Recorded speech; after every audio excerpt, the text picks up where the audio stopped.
On a fall weekend in Sutton, Quebec, people before patients gathered a collective.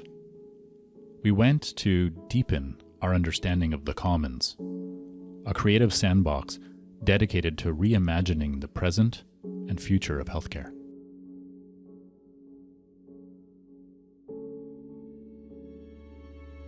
This has been the culmination of so much work that no one has ever saw. Do you have a different sense of the Commons now? Like, has anything shifted for you? Would you describe it in a different way? Or how's it living in you now?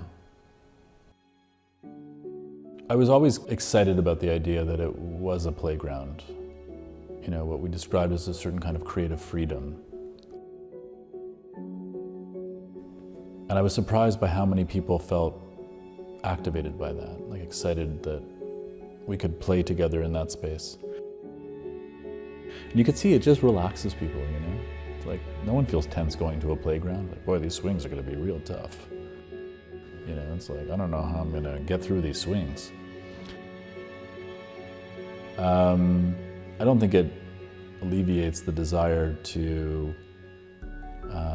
understand the gameplay, you know, what are the interactions between the parts and who's getting the football where, and that I think grows naturally. But when you do it in the spirit of play,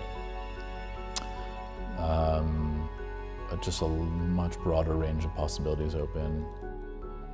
And just as you like to say, people can relax into it.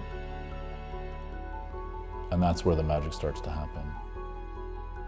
And it invites tension if tension arises. It invites dreaming if dreaming arises. It can be grounded. It opens up the field, you know? It's like, it's the field of play. It opens that field, you feel it when people are talking about it.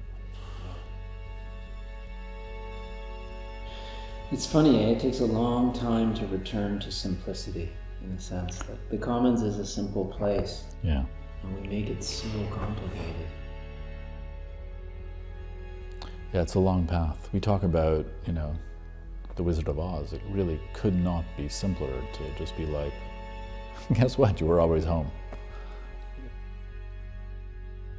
It's like, there's really no more simple conclusion than that.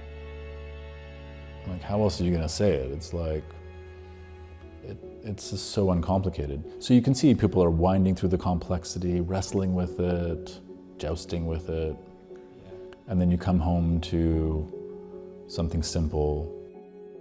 Because truth is it's like deceptively simple. It's elusively simple.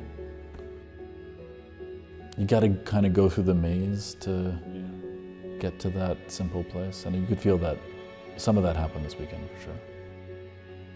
It does feel improvisational too. It's like, you know, it's like going to great jazz and seeing this great jazz improv, right? Like, they can't be great at improv if they don't have the foundational skills as a musician. Yeah. But it's the improv that takes them to this magic place, and that's something I think you're very good at. I appreciate that, yeah.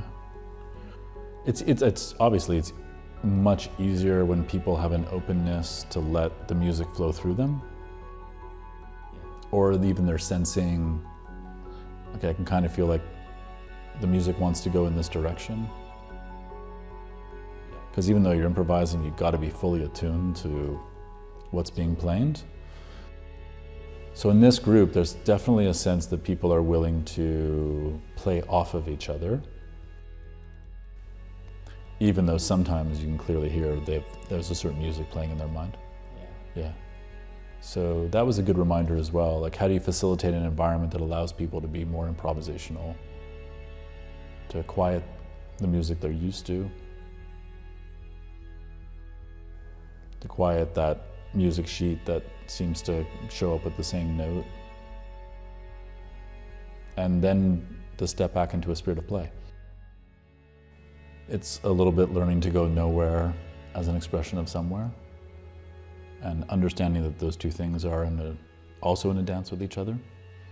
And it's also learning the craft, getting better at the craft of bringing out the best in people, of facilitating the process of finding the untold magic, the untold story, the unseen in the experience and bringing it to the surface so it can be seen.